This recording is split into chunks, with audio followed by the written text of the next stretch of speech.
Olá, boa noite. Na última edição especial sobre a terceira idade, o Jornal da UFO vai falar de nutrição. Existem cuidados especiais com a alimentação para idosos? E quais os exercícios físicos mais indicados? Vamos falar sobre o AFRID, Programa de Atividade Física e Recreativa para a Terceira Idade, e também do encontro sobre atividade física e Alzheimer. O Jornal da UFO está começando.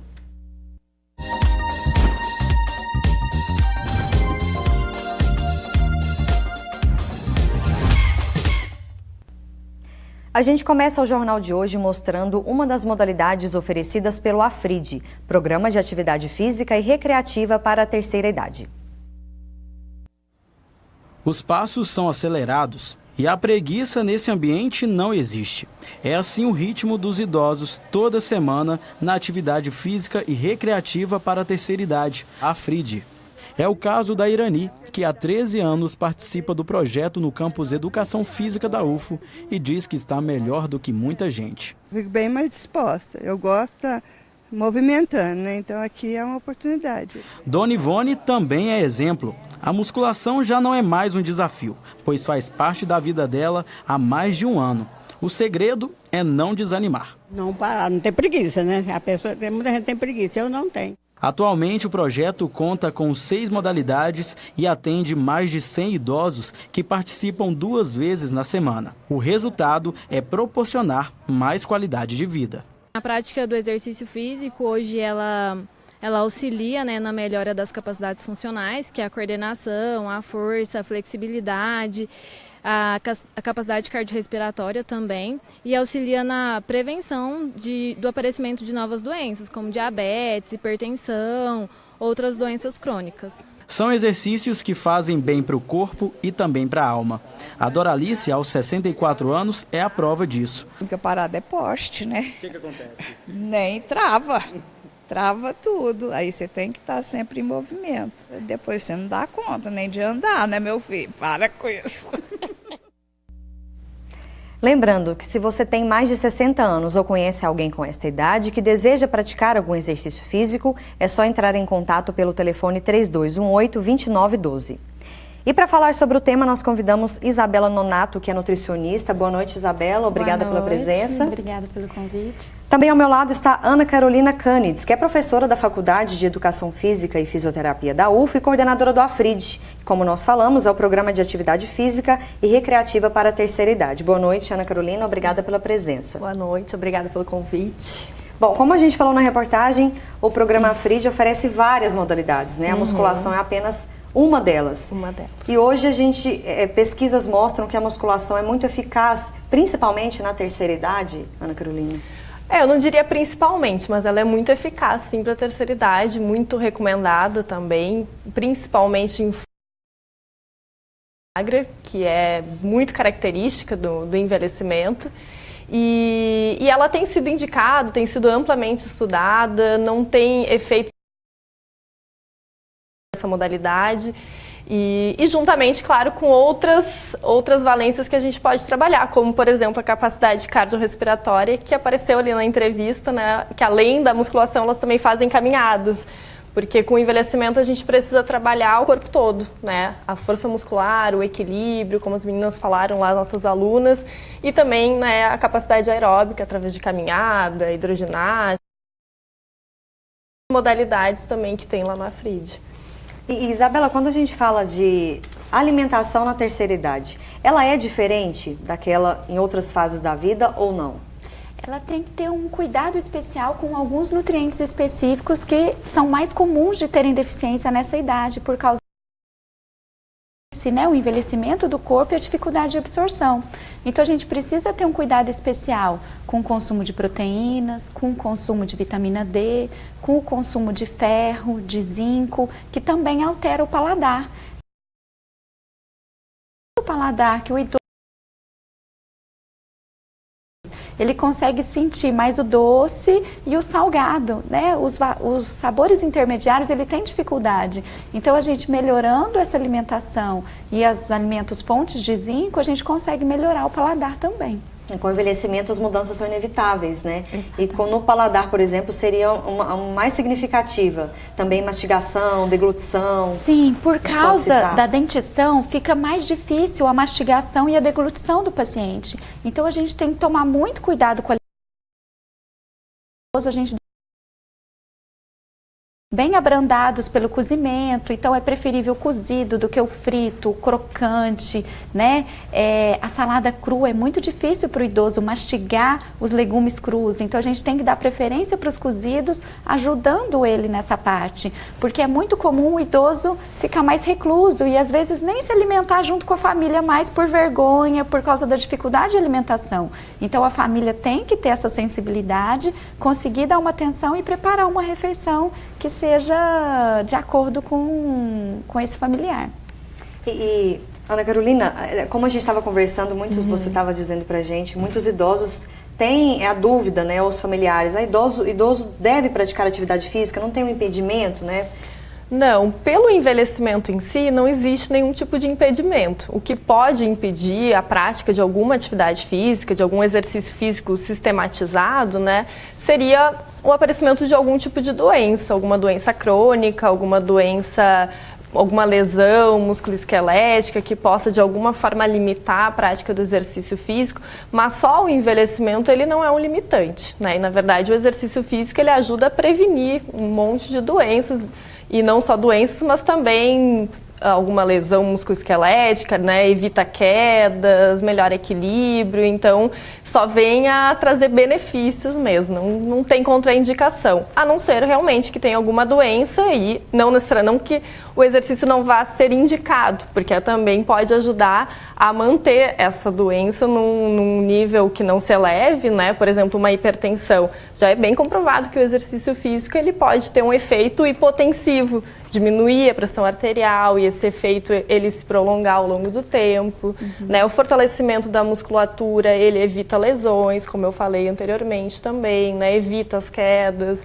Então tem uma série de benefícios, né? O que vai mudar é a forma com que a gente vai prescrever esse exercício físico para um idoso que é hipertenso, para um idoso que tem uma lesão de joelho, né, para um idoso que tem alguma outra doença, como diabetes, né? Então a gente só tem que desenhar um treino, um tipo de exercício físico que ele, primeiro, ele goste, né? Eu sempre digo isso, né? Não adianta a gente dizer que a musculação é muito boa, a caminhada é muito boa, se ele não gosta de fazer, né? Então a primeira coisa é ele gostar. Ele fazer alguma atividade física, algum exercício físico, que ele tenha prazer em ir lá todo dia, ou 2 vezes por semana, 3 vezes por semana. E aí, a partir dali, a gente montar bonitinho, uma periodização, né, com intensidade, com volume, porque às vezes a gente esquece um pouquinho isso na nossa área. Ele está praticando exercício físico, já é bom, mas não. Ele, como qualquer outro aluno de uma academia, ele precisa ter um acompanhamento, ele tem que ter uma prescrição, né, como qualquer aluno. E pode, tem idoso ali, não apareceu nas imagens, mas que eles levantam muito peso. Vai de cada um, né? Vai tem de cada que gostar, um. como você ressaltou. Primeiramente tem que gostar, com certeza. Nossa equipe de reportagem foi ao Parque do Sabiá conversar com alguns idosos para conhecer melhor a rotina de exercícios físicos deles. Vamos conferir. Por conta do calorão que costuma fazer em Uberlândia, pode ser uma boa ideia aproveitar o início da manhã para se exercitar. A caminhada é rotina na vida do Luiz e da Vilma, que são servidores da UFO. Nós temos vindo sempre que possível, diariamente, né? Assim, antes de irmos ao trabalho, a gente está vindo aqui sempre pela manhã, quase todas as manhãs. O que vocês fazem? Caminhada? A gente faz sempre a caminhada, isso, 5 quilômetros. Vocês sentem benefício para a saúde? Claro, o dia não pode, assim como a gente não fica sem tomar café da manhã, sem escovar os dentes, não dá para ficar sem caminhada. Outro frequentador do Parque do Sabiá é o senhor João. Cada aparelho a gente faz um pouquinho, né? Porque relativamente tem uns par de aparelhos, então cada um tem uma diferença, uma atividade, então a gente repassa de um para outro, faz um pouquinho de cada. Exercitar mesmo, procurar preservar a saúde, né? Porque a gente vai ficando assim numa certa idade, a gente tem que movimentar, né? A gente não está trabalhando, então vamos pelo menos exercitar, né? Para não travar. Porque senão, se a gente for ficando parado, trava, né? Quem vê a disposição do seu José não pensa que ele já alcançou os 88 anos de idade. Minha saúde, para velho, tá bom demais. Tá bom demais. Eu corro, faço caminhada, faço alongamento, faço tudo aí. Não toma nenhum remédio? Não toma remédio nenhum. E os planos são de comemorar muitos aniversários ainda. Eu quero fechar o cerco, né? Eu sou 1930 a 18 aí. Faltam 12 anos para me fechar o cerco. 100 anos. 100 anos. Bom, a gente está falando da modalidade de caminhada, né, Ana Carolina? Ela é para todos ou não? Depende, né? Eu acho que tem muitos idosos que têm problemas articulares, joelho, quadril, tornozelo, e aí a caminhada ela pode não ser muito recomendada, né? Porque pode afetar ainda mais essa lesão, pode levar a um quadro um pouco mais complicado. Aí entraria as atividades aquáticas no lugar que, para esse público que tem problemas mais osteoarticulares, a água ela minimiza um pouco esse efeito, né? Do impacto e tudo mais. Mas, em geral, não tendo esses problemas, a caminhada ela é super importante, né? Porque a caminhada é uma atividade funcional, né? Todo mundo caminha para ir no mercado, né? E a gente estimula muito que o idoso faça essas atividades de caminhada, né? Que ele use a caminhada como meio de transporte, que ele use caminhada no dia a dia dele, porque só de ele aumentar o nível de atividade física já é extremamente né? A atividade física é qualquer atividade que faça no teu dia a dia, não necessariamente um exercício prescrito lá na academia, mas atividade física de cuidar da casa, atividade física de se cuidar, se autocuidar, né? As atividades de lazer, e nisso a caminhada entra muito, né? Então tem uma importância grande essa caminhada, só que tem que ter um certo cuidado para alguns idosos, e eles relatam, né, na caminhada dores, então a gente tem que saber dosar isso. E aí entra a musculação junto. Para fortalecer, porque aí evita de ou piorar alguma lesão que ele já tenha ou de vir a ter alguma lesão, né? Então, a combinação dos dois é o que eu digo assim, que seria o ideal. Uhum. E quando a gente fala de alimentação, novamente, Isabela, especialistas durante essa semana aqui no Jornal da UFO ressaltaram a importância de se chegar bem na terceira idade. O envelhecimento ele começa antes, né? Assim, se preparar para chegar bem até a terceira idade. E com a alimentação não deveria ser diferente, né? O que você pensa sobre essa questão? Exatamente, né? Como Hipócrates já dizia, né, no século, né, muito passado, que faça da alimentação o seu remédio, né? Então, se a gente cuida da alimentação, a gente se previne do desenvolvimento dessa perda de massa muscular na terceira idade, né? Então, a gente tem diversos estudos que mostram que as pessoas que têm uma prática de exercício físico durante a adolescência, a vida adulta, eles são idosos mais fortes, né? Eles têm um maior fortalecimento muscular. E aí a gente entra com a alimentação nisso. Então, a gente tem que seguir uma alimentação saudável.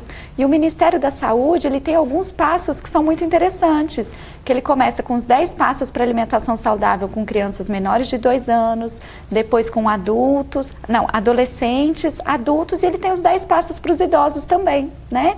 Então, nesses 10 passos do adulto e do idoso, existem poucas diferenças, principalmente o que eles pedem? Consumo de pelo menos 3 porções de fruta por dia, que faça pelo menos 3 grandes refeições ao dia, café, almoço, jantar, pelo menos 2 lanches intermediários, um lanche da manhã, um lanche da tarde ou uma ceia, e que a gente faça da maior parte dos alimentos in natura, evitando os industrializados, né? Então, evitando fast foods, comidas congeladas, né? Essas comidas que são muito ricas em gordura, em sódio, então a gente tem que evitar esse tipo de alimento. E aí a gente consegue prevenir o desenvolvimento de doenças crônicas, como hipertensão, diabetes e também deficiências nutricionais que podem levar ao desenvolvimento de doenças ósseas e também doenças musculares, né? Já a gente continua falando desse assunto. Vamos ver agora a previsão do tempo para amanhã.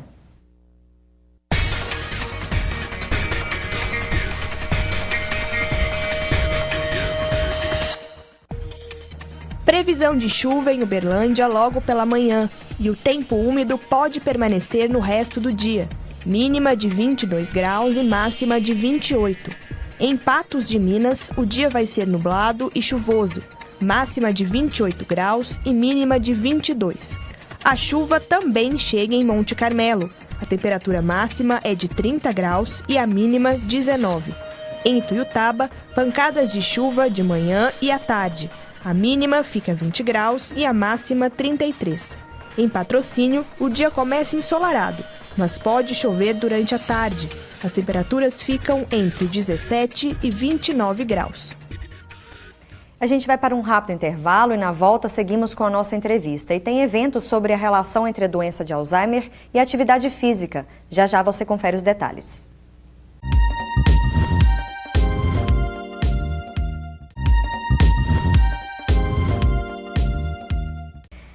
Começou hoje a 6ª jornada multidisciplinar sobre processo de envelhecimento. E nós conversamos com um dos palestrantes, o médico Wilson Jacob, que é professor da Faculdade de Medicina da USP e especialista em geriatria, envelhecimento e atividade física. Ele falou sobre os principais desafios para envelhecer de forma saudável no Brasil. Todas as épocas, as pessoas tiveram a oportunidade de envelhecer. A grande diferença do tempo atual é que a possibilidade de envelhecer torna-se cada vez maior. E para que este envelhecimento venha agregado a uma boa qualidade de vida e a um tempo de funcionalidade cada vez maior, nós temos que cuidar daquilo que permite que a pessoa, cada um de nós, envelheça de uma maneira saudável. Isso se baseia no perfil de atividade física que fazemos para preservar a nossa capacidade de locomoção, na forma pela qual nós nos nutrimos para evitar excessos ou falta daquilo que é essencial. E, fundamentalmente, uma boa capacidade de sociabilização. O indivíduo deve pertencer ao meio ambiente e fazer com que o meio ambiente seja adequado e acolhedor para o seu envelhecimento. Como o médico disse, no caso da prática de exercícios físicos, essa prática vai muito além de benefícios somente para o corpo. Como que você pensa, Ana Carolina? Sim, o exercício ele tem também comprovadamente efeitos tanto psicológicos, né? A questão social ela é bastante importante, a gente estimula bastante a prática de exercício físico na terceira idade em grupos. Né? Então, para que eles tenham também o contato com outros idosos, o contato para trocar experiências mesmo, né? Então isso acaba tendo um efeito bastante positivo na parte psicológica, né? E os estudos também têm mostrado uma redução no índice de depressão, que é bastante comum também nessa população. Então, a prática do exercício físico por si já é um efeito extremamente positivo, não só físico, mas psicológico também. E aí a gente destaca muito essas atividades em grupo, né? Como vocês viram na reportagem lá, a musculação é uma atividade em grupo, a gente tenta fazer, inclusive dentro da sessão de exercício, eles fazem os exercícios em dupla, né? Então eles têm a dupla deles, a caminhada ela também é feita em conjunto, então eles vão conversando, trocando ideias, a gente tenta também na medida do possível fazer atividades sociais dentro do projeto, né? Então sempre que algum profissional da educação física vai trabalhar com o público idoso, né, eu dou a disciplina de exercício e envelhecimento. Então eu sempre falo para eles, tentem fazer atividades também, não só pensando no físico deles, mas que também possa englobar a família, né, os netos, outros alunos da academia que possam fazer o exercício junto, né, então fazer outras atividades também sociais. A gente chama de o idoso ativo, mas não é um idoso ativo só em questão de exercício físico, é um idoso ativo na sociedade, em que ele faça o exercício físico, mas ele também consiga ainda ser independente, ter autonomia para decisão, né, das coisas que ele quer fazer e tudo mais. Então tem um efeito extremamente importante também na parte psicológica, né, e social.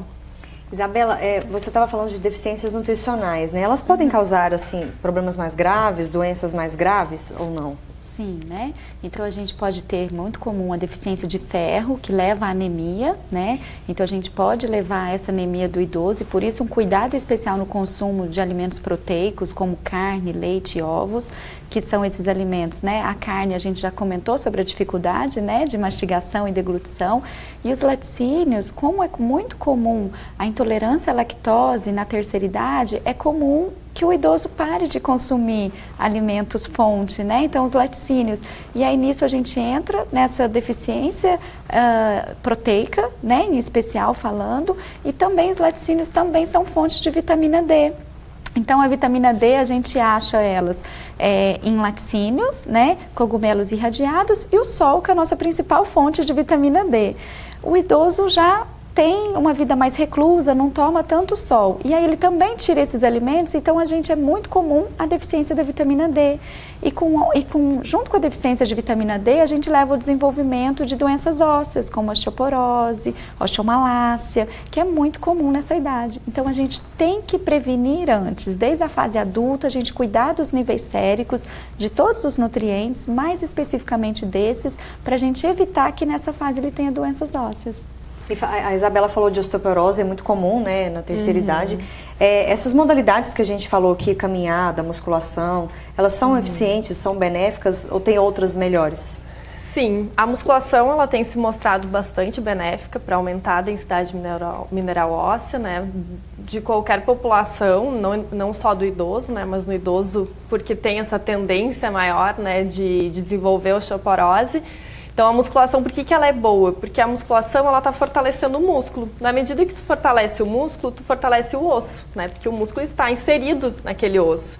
Então a musculação é uma modalidade importante, a caminhada também, porque ela tem um impacto, né? Que gera também uma produção maior de densidade mineral óssea. E tem assim diversos estudos mostrando que N modalidades têm um efeito positivo. Existe um mito muito grande que, por exemplo, a atividade aquática não estaria tendo uma efetividade na melhora da densidade mineral óssea por causa da redução do impacto.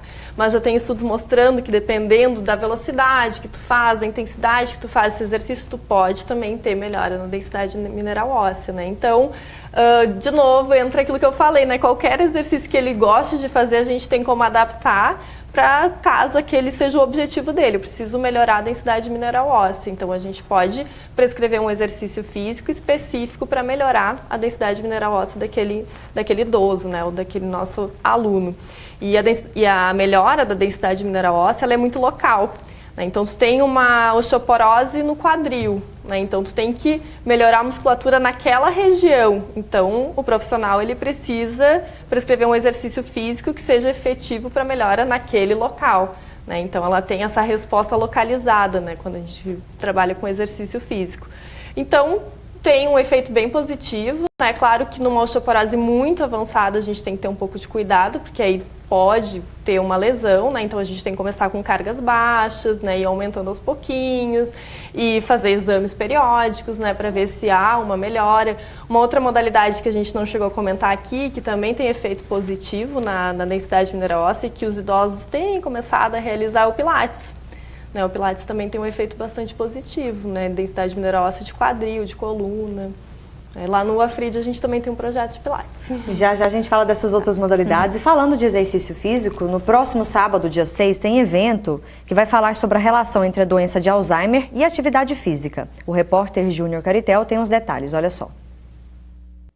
Olá para você que acompanha o Jornal da UFO. Bom, com o intuito de informar profissionais da saúde e também estudantes da área da saúde, a UFO promove lá no campus de Educação Física o primeiro encontro sobre doença de Alzheimer e atividade física. Para falar comigo sobre esse assunto, eu vou conversar agora com a Flávia Gomes, que é coordenadora do evento. Bom, Flávia, para a gente entender o porquê, o objetivo desse encontro. Bom, o objetivo desse encontro é informar as pessoas sobre os aspectos gerais da doença de Alzheimer, bem como os cuidados nesse tipo de demência. Além disso, é demonstrar, através de evidências científicas, os benefícios da prática regular de atividade física como uma terapia não farmacológica no tratamento dos sintomas da doença de Alzheimer. E nesse encontro está previsto uma série de atividades e palestrantes. O que a gente pode antecipar aqui para o público? Tá. Será um ciclo de palestras, né, com esses objetivos de informar sobre a doença e sobre os benefícios da atividade física. Também a gente vai ter participação de professores de fora, uma professora de Brasília que vai trazer até um livro específico sobre a doença de Alzheimer e também com uma terapeuta ocupacional da UFTM para tratar um pouco mais sobre os cuidados na doença. Então, é um ciclo de palestras. E para quem quiser participar, deve procurar algum site ou ir até o local, como que é? Bom, as inscrições elas podem ser feitas pelo telefone, tá? E o pagamento, né, a gente tem uma taxa pouca, mas pode ser feita por depósito para participação. Ou a inscrição pode ser feita no dia do evento mesmo. A gente está falando de atividade física, envolvendo, né, a doença de Alzheimer, hoje em dia tem resultados, tem pesquisas que comprovam que a atividade física é benéfica. Isso, a atividade física, ela então trata os sintomas da doença, os sintomas cognitivos, os comportamentais, conhecidos como sintomas neuropsiquiátricos, e também os sintomas motores, já que esses pacientes também, já desde o estágio inicial, apresentam algumas alterações de equilíbrio, déficit de força muscular, de agilidade. E aí a gente tem também as nossas pesquisas realizadas no Movimente, que têm demonstrado benefícios nesses aspectos da doença. Então, só para a gente ressaltar, Flávia, horário e data do local do encontro? Dia 6 de outubro, a partir das 8 horas, no auditório do Senesp, da Faculdade de Educação Física, da UFO. Tá certo. Muito obrigado pelas informações. Tá dado o recado. Voltamos ao estúdio. Obrigada, Caritel, pelas informações. Ana Carolina, no caso de pacientes com doença de Alzheimer, doença de Parkinson, tem algumas modalidades que podem ser mais eficazes também ou não? Sim, a gente costuma realizar exercícios mais básicos, cargas um pouco mais leves, né? O projeto Movimento da professora Flávia, ele é feito dentro da musculação também, com alguns exercícios funcionais, e eles colocam também trabalhos cognitivos juntos, né? Porque é uma doença mais relacionada à parte cognitiva. Então, junto com o exercício físico, tarefas cognitivas, por exemplo, dupla tarefa. Tu está fazendo o exercício físico e, ao mesmo tempo, tu tem que contar de trás para frente, umas coisas assim, que trabalha também mais a cognição. Então, tem como a gente brincar lá, prescrevendo um exercício que é mais voltado para a cognição, que são principalmente o Alzheimer, né? O Parkinson aí já entra mais a parte motora mesmo, né? Que daí qualquer exercício também é bastante benéfico. E para a gente encerrar, Isabela, alimentos que devem ser evitados na terceira idade são os mesmos que devem ser evitados em qualquer fase da vida ou também não? Sim, exatamente. Então a gente sempre deve evitar o consumo de gorduras, de sódio em excesso, né? Esses alimentos mais calóricos que eles vão levar um prejuízo à saúde. Mas especificamente o idoso, por ter uma digestão mais lenta, alimentos muito fortes, então muito tempero, muito carregado, muita pimenta, frutos do mar, é mais comum aparecer intolerância, então esses a gente deve evitar. Evitar mais um pouco, né? E para encerrar as edições especiais dos idosos, nós vamos ver agora depoimentos sobre como chegar bem na terceira idade. Boa alimentação, exercícios, cuidar da saúde, né? Ir ao médico, sempre. Vou sempre ao médico fazer meus exames de rotinas. E é isso, cuidar bem, ter bom humor, né? Primeiro, eu acho que é alimentação básica, bem light, né? Principalmente verduras e exercício físico. Eu estou com 79 anos e eu acho que eu estou muito saudável. Minha alimentação é essa. Tá dado o recado. Obrigada, Isabela, pela presença, pelas informações. Obrigada também, Ana Carolina, pela entrevista. Obrigada. O Jornal da UFO termina aqui. Tudo o que você precisa saber sobre as eleições, você confere amanhã na edição especial no Jornal da UFO. Boa noite e até lá.